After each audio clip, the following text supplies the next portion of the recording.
आप सभी का स्वागत है। मैं हूं सुमित और बुधवार का दिन जबकि भारतीय बाजारों में एक बढ़िया तेजी के नाम रहा। नए रिकॉर्ड स्तरों पर इंडिसेस जाकर बंद होते हुए दिखाई पड़े। ऑल टाइम हाई मार्केट ने नया हिट किया आज।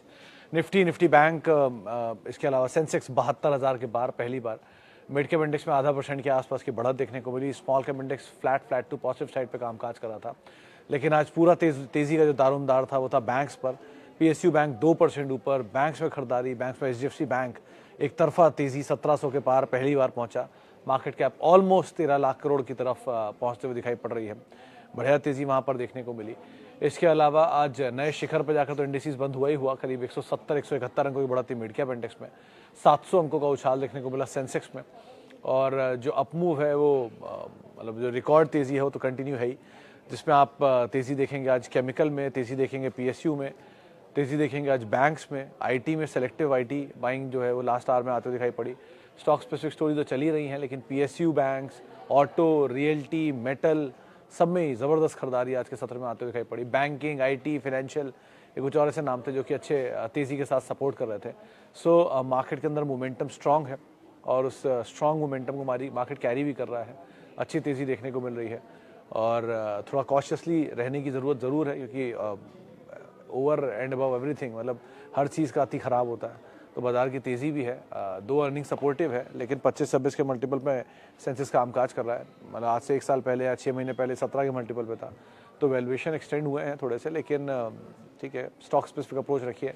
आगे 3-4 ट्रिगर बड़े बड़े अवेट कर रहे हैं, जिसमें अभी पहला तो ऑटो सेल्स ही आने वाला है परसों। कल सेंसेक्स की बैलेंसिंग है, मतलब निफ्टी की बैलेंसिंग है। उसके बाद फिर अर्निंग सीजन शुरू हो जाएगा 8 तारीख से। उसके बाद फिर शुरू होता है सिलसिला लगातार। बजट है, देन इलेक्शंस हैं।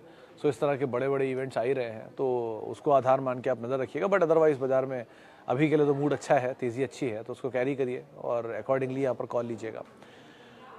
आगे बातचीत करूँगा इवेंट्स ट्रिगर्स के ऊपर, लेकिन पहले सवाल जब का सिलसिला शुरू कर लेता हूँ। कुछ सवालों को भी शामिल कर लेता हूँ जो कि व्हाट्सएप के ज़रिए या फेसबुक के ज़रिए या इंस्टाग्राम में फेसबुक और यूट्यूब के ज़रिए जो मेरे पास आए होंगे। तो सबसे पहला सवाल जो मेरे पास आया है वो है, will it take good decision to buy NSC share from unlisted market 3900। Sona com promoter is selling their stake, however share is pricing increasing.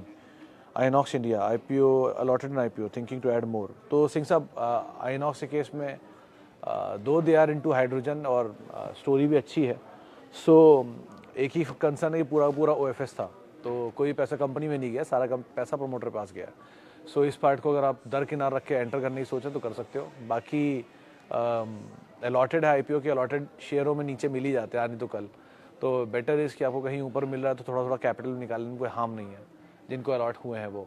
1 2 सोना कॉमस्टार में एक तेज़ी है इसलिए क्योंकि एक बस बाजार में लगातार चल रहा है। वो ये कि अगर टेस्ला ने इंडिया में टाई अप किया है जो जनवरी में एक्सपेक्टेड है, तो सोना कॉमस्टार का नाम आ सकता है उसमें। ये बस के ऊपर स्टॉक चल रहा है, प्रमोटर बेच रहा है, दैट्स अ डिफरेंट ट्रिगर। मतलब ये बात आप ध्यान रखो कि इस पूरी तेज़ी का फ़ायदा प्रमोटर भी बहुत उठा रहे हैं और बहुत माल बिक रहा है, तो उस चीज़ को भी आप ध्यान रखना, क्योंकि जब प्रमोटर इस कंपनी का तेज़ी में फ़ायदा उठा रहा है, सो आप और हम कहाँ ही खड़े होते हैं। एंड लास्टली और NSC question, NSC listed market में, अनलिस्टेड मार्केट में बहुत बजिंग है। मतलब बहुत सारे लोगों को जानते हैं कि 650 रुपये के अलॉटेड है और धीरे धीरे चलते चलते 3000 में बहुत टाइम रहा, फिर अब 3200, 3500, अब 3900 आ गया है।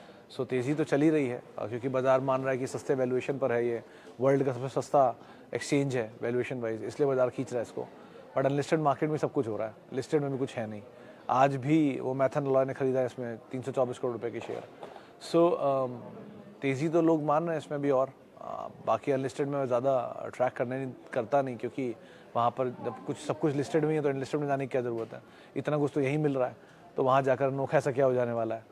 बाकी इट्स ऑलवेज योर चॉइस, देखते हो कैसे आप करना चाहते हो। What is your view on market for now. तो सौरभ सर देखो, मैं I always follow 2 kind of days, good and very good. तो मैं हमेशा परमा बोलूँ। सो ये तो मेरे को कभी दिखता ही नहीं कि मंदी कहाँ आएगी। तेज़ी है, बट तेज़ी के लिए एक होता है ना ऑप्टिमिस्टिक होता है, एक होता है पेसिमिस्टिक, एक होता है रियलिस्टिक। सो डिपेंड आप कहाँ पर ऑप्ट करना चाह रहे हो। आपने मतलब एचडीएफसी बैंक पे मैं कई बार ही बोला, एचडीएफसी बैंक देख सकते हो, एचडीएफसी बैंक देख सकते हो। 1450, 1460, 1470 जो भी प्राइस था, चल गया, अब 1700 आ गया। अभी भी एचडीएफसी बैंक देख सकते हो, I will say the same thing. TCS देख सकते हो, multiple times I have said, United Spirits and Tata Communication, JK Cement and blah blah blah, बहुत बड़ी लिस्ट है वो। सो इसीलिए वो देख सकते हो, उन शेयरों को बोलता हूँ जहाँ पर वैल्यू होती है। तो जैसे टाटा केमिकल था, अभी कुछ दिन पहले मैं बोल रहा था, देख सकते हो, अभी भी बोल रहा हूँ, देख सकते हो। सो आप डिपेंड करता है कहाँ पर लेना चाह रहे हो पोजीशन। मार्केट में तेज़ी तो बनी हुई है, पूरे सारे शेयर तेज़ी में नहीं है, अभी बहुत सारे शेयर नीचे मिल रहे हैं। सो आपको वो वैल्यू ढूंढनी है जहाँ पर आप पैसा अभी भी डाल सकते हो। हर तेज़ी में, हर बुल रन में आपको मौके भी मिलेंगे, मतलब गोल्ड माइन भी मिलेगा और लैंड माइन भी मिलेगा। आपका पैर कहाँ पड़ता है उस पर डिपेंड करता है, but find out gold mine और उनके ऊपर पैर रखो, ज़्यादा बेटर है इंस्टेड ऑफ लैंड माइन। और जहाँ पर सब कुछ पिंकी है, रोज़ी है, उसको अवॉइड करो, क्योंकि वो जगह सबसे ख़तरनाक होती है। जैसे बहुत बड़ी तेज़ी जहाँ आ चुकी हैं उनको आप थोड़ा अवॉइड करें, चलो कोई दिक्कत नहीं। जहाँ प्रमोटर माल बेच रहे हैं उनको अवॉइड करो, मतलब आउटराइटली बेचे ही जा रहे हैं, वो तो बहुत ही रिस्की हैं। लॉस मेकिंग कंपनीज, इन सबको अवॉइड करो। बाकी अच्छे अच्छे स्टॉक को आप ले लेके रखो, नीचे मिलते हैं तो। what would be the strategy of investor in current markets? Sheikh साहब देखो, अगर कोई इन्वेस्टर है ना तो उसको फ़र्क भी नहीं पड़ता बाजार कहाँ जा रहा है। आई नो फ्यू इन्वेस्टर जिनको तो ये भी नहीं पता कि उनके भाव क्या हैं खरीदारी के, वो ले लेके भूल गए share, because they have fail it, forget it वाला सिचुएशन है। इन्वेस्टर रोज़ भाव नहीं देखता बाजार का, इन्वेस्टर शेयर लेता है और फंडामेंटल देखता है। एक बार फंडामेंटल देख लिया और उसने माल ले लिया, फिर वो कुछ समय के लिए भूल जाता है। फिर मल्टीपल टाइम्स ऊपर आने के बाद दोबारा देखता है कि ये तो निकल गया, कुछ और ढूंढता है। सो वो सिर्फ अपॉर्चुनिटी ढूंढता है, वो भाव नहीं देखता है। और जो भाव देखता है वो ट्रेडर होता है। आप रोज़ भाव देख रहे हो, इसका मतलब आप इन्वेस्टर हो ही नहीं। सो पहले तो ये डिसाइड ही कर लो कि आप क्लासीफाई करके अपने आप को कि आप हो क्या, इन्वेस्टर हो, ट्रेडर हो, या इन्वेस्टर की खाल में छुपे हुए ट्रेडर हो। सो उस पार्ट को असरटेन करने के बाद आप कॉल लेना, क्योंकि इन्वेस्टमेंट्स के लिए अगर आपने लिया हुआ तो ऑलरेडी आपकी पोजीशंस कई गुना ऊपर आ चुकी होगी। और अगर आपने ट्रेडर के तौर पे लिया तो आपके लिए हमेशा स्टॉप लॉस सपोर्टिव होगा, और मोमेंटम को आप चेज करोगे। मोमेंटम चल ही रहा है बाजार में, उसका फ़ायदा उठाओ। जिसको जो भी बड़ा इन्वेस्टर था, जिसको लग रहा था कि बाजार में कुछ लेने लायक, उसके लिए HDFC बैंक था आपसे 3 महीने पहले तक ऐसी 1400 1450 रुपये मिल रहा था। आज से 1 महीना पहले ही मिल रहा था राजा। ले लो थोड़ा थोड़ा करके, आराम आराम से एक्यूमुलेट करके ले लिया उन्होंने। या TCS था 2900 3000 रुपये की रेंज में जब घूम रहा था, 3100 3200, आज भी बहुत नहीं चला, लेकिन उस दाम से तो 30% या 20% चल चुका ना। सो 1 साल का गेन तो आपको ऑलरेडी आ गया। सो इन्वेस्टर जो होता है वो हमेशा वैल्यू ढूंढता है, और जहाँ वैल्यू मिलती है उसका फ़ायदा उठा लेता है। उनको ट्रेडिंग से कोई लेना देना नहीं। और मोमेंटम भी चल रहा है, ठीक है, आपको प्रॉफिट मिल रहा है, आप गेन करते रहो, कैपिटल प्रोटेक्ट करते रहो, यही प्रायोरिटी रखो अपनी। ये पहली बार भी बोला, आज भी बोल रहा हूँ, बार बार बोलता हूँ कि कैपिटल प्रोटेक्ट करते रहो, क्योंकि बाजार बहुत तेज़ी में है। इसमें कब गलती से किसी लैंड माइन पर पैर पड़ जाए, बेटर इज़ कि थोड़ा थोड़ा कैपिटल निकालते रहो, ताकि कुछ तो रहे एंड ऑफ द डे जब बाजार पूरा फियास को ख़त्म करे अपना। तब आगे बढ़ते हैं ऑन SDBL। मित्तल सर, अब मैं इसके बारे में कभी जिक्र नहीं करता, सोम डिस्टिलरीज के बारे में। पहले मैं बहुत बात कर चुका, 70 रुपये के रेंज में जब प्रोमोटर्स में बाय कर रहा था। फिर बाय करते करते करते वो 300 रुपये तक ले गया। तो मुझे एक बार को हमेशा लगता भी था कि प्रोमोटर क्यों बाय कर रहा है ऊपर के लेवल पर भी। बाद में वो खबर आ गई कि प्रोमोटर एम्प्लॉयज़ के PF से पैसा निकाल के बाय कर रहा था। तो वो चीज़ मुझे कभी समझ में नहीं आई। वैसे भी इस कंपनी पहले भी कॉर्पोरेट गवर्नेंस के इशू थे, लेकिन उस समय सिर्फ प्रोमोटर बाय का ट्रिगर था, जिसके दम पे मैंने उसको बोला था कि देख सकते हो आप लोग। रेस्ट अब हो गई इसकी स्टोरी पूरी, आगे अब ये कहीं भी जाए, बट कन्विक्शन अब वो नहीं है जो पहले था। सो अकॉर्डिंगली आप इसमें कॉल लेना। क्वार्टर के नंबर, ये नया बैंगलोर में एक्सपेंशन, धीरे धीरे तेज़ी, ये सब चीज़ें जो हैं सपोर्टिव होती हैं। सो आप मतलब द कन्विक्शन वॉज जो था वो अब नहीं है। सो बेटर इज़, अगर आप लिकर में कुछ ढूंढ रहे हो तो United Spirits as always, Radico Khaitan as always, United Breweries as always, इनको आप देख सकते हो। They are very good company, excellent companies in comparison to some. और कुछ छोटे में ढूंढ रहे हो तो घूमर कह रहा हूँ जी, ये GM ब्रिवरीज तो महाराष्ट्र वाला है, दैट ग्लोबल स्पिरिट्स, ये एक बार को चल सकता है, क्योंकि ये भी वैसे तो है मोमेंटम का ही शेयर, कुछ इसमें ऐसा फंडामेंटल ड्रिवन नहीं है, बट वो राजस्थान इलेक्शन के बाद नंबर अच्छे आने चाहिए। सो इस लिहाज से आप एक बार को देख सकते हो सर। ओके, और विनाती organic versus fine organic, does they have same kind of work? नहीं, मेरे ख्याल से फाइन का जो प्रोस्पेक्ट है वर्क का वो ज़्यादा बड़ा है कंपेरेटिवली विनाती के। विनाती कुछ सिंगल प्रोडक्ट से बहुत मिनिमम प्रोडक्ट्स के अंदर डील करता है। अब इसकी पूरी डिटेल प्रोडक्ट की तो सर मैं नहीं पता होगा, केमिकल वर्ड इतने टफ होते हैं। बट अभी रिसेंटली किसी ने मुझे शेयर किया था कि अलग अलग कंपनियां अलग अलग केमिकल में डील करती हैं, वो केमिकल के हिसाब से उसने कंपनियों की लिस्ट भेजी थी मुझे, बट उसमें विनाती एंड फाइन एक साथ नहीं थे। सो आई थिंक ये दोनों का प्रोफाइलिंग अलग है, और फाइन का दायरा ज़्यादा बड़ा है कंपेरेटिवली विनाती से। एंड ज़्यादा अच्छी कंपनी भी फाइन ही है, अगर आप फाइन लेके बैठे हो तो आप होल्ड भी कर सकते हो, कोई रिस्क नहीं है उसमें ज़्यादा। कल मेरे बाइंग लेवल की तरफ कर रहे थे सुमित जी, कल आप मेरे बाइंग लेवल की तारीफ कर रहे थे। मुझे समझ में, अच्छा आप कह रहे हो कि आपके बाइंग लेवल तारीफ कर रहा था। हाँ सर, आपके जयप्रकाश जी हर लेवल ही मिनिमम लेवल होता है बाय का, तो अगर आप हर लेवल मिनिमम लेवल पे बाय कर ही लेते हो तो मेरी क्या ही ज़रूरत है, उल्टा आप मुझे सिखा दो कैसे उस लेवल का इस्तेमाल करके माल ले सकते हैं। सो आई हाईली रिस्पेक्ट यू कि आपने इतना अच्छा बाइंग लेवल ढूंढा है बाजार में, एंड अगर हमेशा फियर को उठाते हो, मतलब बहुत अच्छी बात है, आप बॉटम पे खरीदते हो और टॉप पे बेच पाते हो। तो मुझे तो सिवाय 2 ही लोग पता है जो ऐसा कर पाते हैं, बाकी अच्छी बात है अगर आप ऐसा करते हो तो।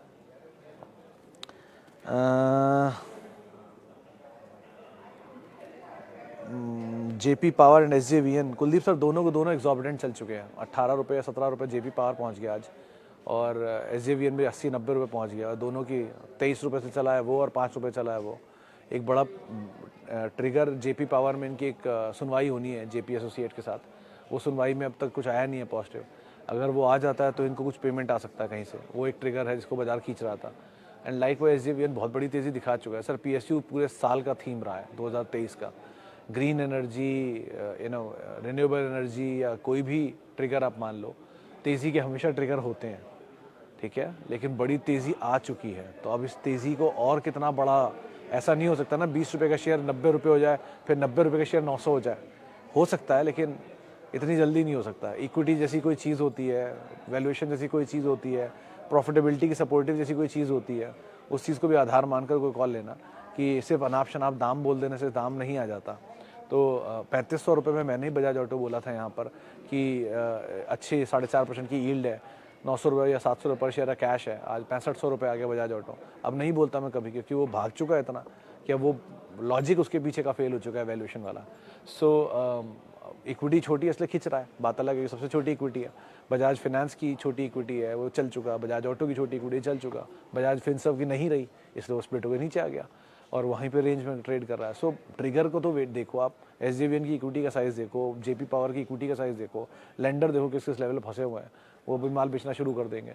सो इन चीज़ों का ध्यान रखो और इस हिसाब से कोई कॉल लो। मतलब बोल रहा हूँ ना, ये बाजार अब बहुत इर्रेशनल साइड पे भी जा रहा है, तो ज़रा इर्रेशनल साइड जहाँ पर है ना, थोड़ा आप उनसे कट ऑफ करते रहो, ज़्यादा बेटर है। आगे बढ़ते हैं और happy forging and Azad engineering. तो आशीष जी, अगर आपने 3 से 4 साल के लिए लिया है तो आपको मतलब फिर मैं क्या ही बोलूँगी कि अभी तो लिस्ट ही हुआ है, पहला दिन है आज लिस्टिंग का। हैप्पी फोर्जिंग आपको प्रीमियम पे मिल भी रहा है आज, अच्छा प्रीमियम आया भी, वो ग्रे मार्केट का प्रीमियम था उसको इनकैश कर रहा है बेसिकली यहाँ पे। आप ऐसे समझो कि जो ग्रे मार्केट का प्रीमियम था उससे नीचे लिस्टिंग हुई थी, सो बाजार ने उस ग्रे मार्केट प्रीमियम को क्या मैच कर दिया आज, तो वो आज हुआ है बाजार के अंदर। लेकिन आगे कैरी करेगा या नहीं करेगा अभी कहना मुश्किल है, और लाइक आज़ाद इंजीनियरिंग में भी। और कोई भी नई कंपनी अगर आप 2 से 3 साल के लिए ले रहे हो तो एटलीस्ट 2 से 3 क्वार्टर के नंबर तो देखो, तब तो जाकर उस पर फैसला लिया जाए कुछ भी। आपने अब तक सिर्फ वही देखा है जो उन्होंने दिखाया है आपको अपने DRHP में डाल के, सो वो तो अच्छा ही होगा ना, क्योंकि वो लिस्टिंग कराने आ रहे हैं अपने आप को। तो मतलब जब मेहमान घर पे आता है तो सबसे अच्छी चीज़ें लगाई जाती है ना सामने, क्योंकि मेहमान आ रहा है, तो हम थे वो मेहमान जो IPO में पैसा डालने जा रहे थे। सो अब 2-4 दिन जब आप बिताओगे वहाँ पर, 2-4 महीने बिताओगे वहाँ पर, या 2-4 साल बिताओगे वहाँ पर, समझ में आ जाएगा क्या घर है क्या सिचुएशन है। सो अभी ज़रा कुछ क्वार्टर तो होने दीजिए, फिर ज़्यादा बेटर टिप्पणी आप कर पाएंगे। अभी के लिए फ़िलहाल आपने ले लिखा है 2 से 3 साल के लिए, तो आप क्वार्टरली नंबर पर नजर रखना, बस यही बोलूँगा। ओके, कुछ सवाल ज़रा जो वहाँ से आए हैं क्या यूट्यूब से, ज़रा उन पर भी नज़र डाल लेते हैं।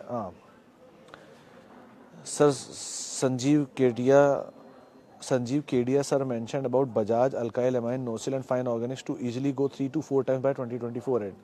What is your view on that, sir? And what about to have?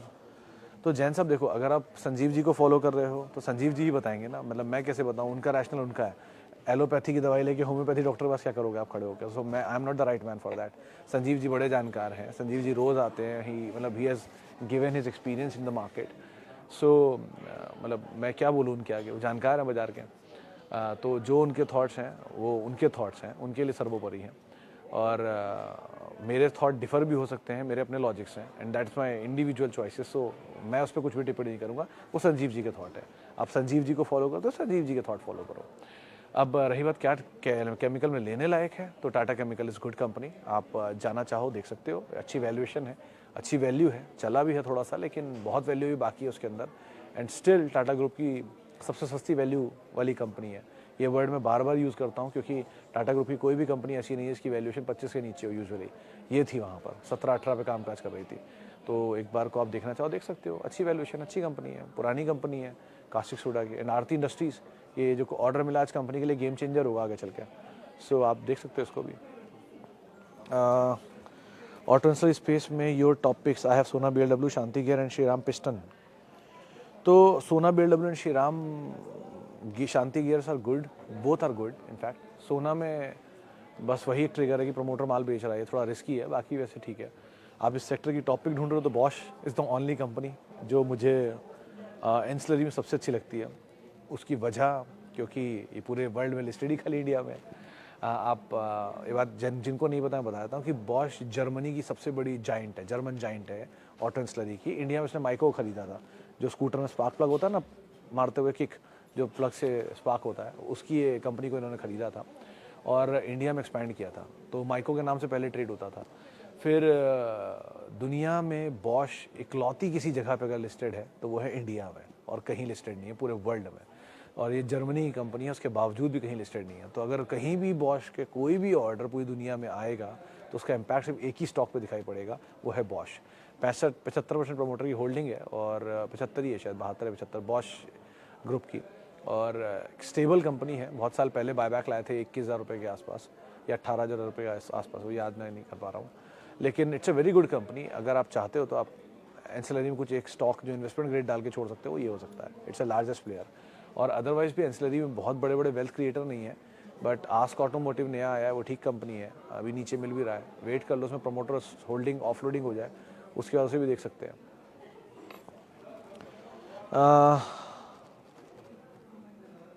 इसके अलावा सारे भाग रहे हैं सर, क्या करूं, प्रॉफिट तो रोज़ दिखा रहा है।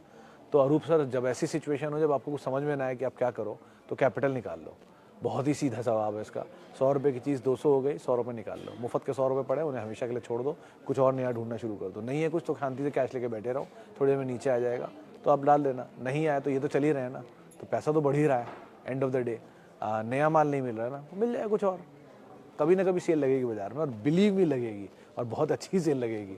ऐसा नहीं है कि हमेशा एक तरफा तेज़ी रहेगी। इसी बाजार में ही 4-5 लोअर सर्किट लग चुके हैं, इसी बाजार में एक ही अपर सर्किट लगा है, तो तेज़ी एक ही आई है बड़ी, मल्टीपल लोअर सर्किट्स लगे हैं। एक रिजल्ट का आउटकम खराब हुआ, एक रिजल्ट, अभी बाजार अर्निंग सीजन शुरू होगा, अगर एक अर्निंग खराब आ गई किसी की भी, शेयर नीचे आई जाने उसके। या कोई भी इलेक्शन का आउटकम खराब आया, बजट में कुछ भी आ गया, कहीं कैपिटल गेन टैक्स आ गया, सब बराबर हो जाएगा। सो ऐसा नहीं है सेल नहीं लगती मार्केट में, बहुत लगेगी, उसकी टेंशन मत लो।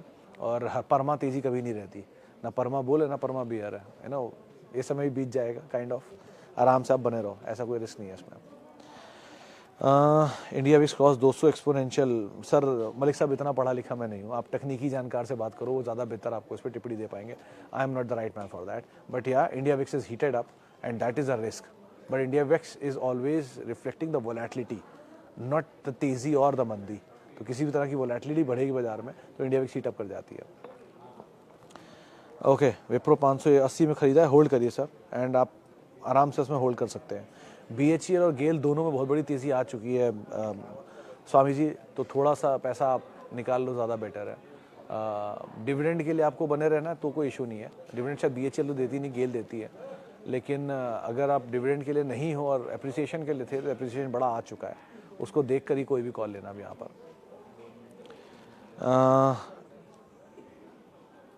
IB रियल में सर मेरे ख्याल से होल्ड कर सकते हो, अब दाम तो आ ही चुका है, बट एक स्टॉप अब लेकर चलना। पहले आपने स्टॉप नहीं लिया, लेकिन अब उसका एक स्टॉप ले लेना, यहाँ से 5 रुपये 10 रुपये नीचे का, जो आप मैक्सिमम रिस्क ले सकते हो, उस रिस्क का स्टॉप लेके आप कैरी कर सकते हो। तेज़ी मिले तो आप ट्रेल करना स्टॉप को, लेकिन अभी के लिए तो आप उसके हिसाब से ही कोई कॉल लेना। चले, फिलहाल अब इतने सवालों शामिल करूँगा। माफ़ी उन सभी लोगों से जिनसे बातचीत नहीं हो पाई, और बहुत बहुत शुक्रिया उन सभी लोगों का जिन्होंने सवाल पूछा। आपसे बातचीत होगी अभी 5:30 बजे शाम को, इधर या कल। और आप मेरे साथ जुड़ सकते हैं, @सुमित रिसर्च मेरा ट्विटर हैंडल है। किसी भी निवेश से पहले अपने वित्तीय सलाहकार की राय ज़रूर ले लें। और आप 3:30 बजे या 5:30 बजे CNBC आवाज़ के फेसबुक यूट्यूब पेज पे सवाल पूछ सकते हैं, वहीं पे ही मैं जवाब दे भी पाऊँगा आपको। नमस्कार।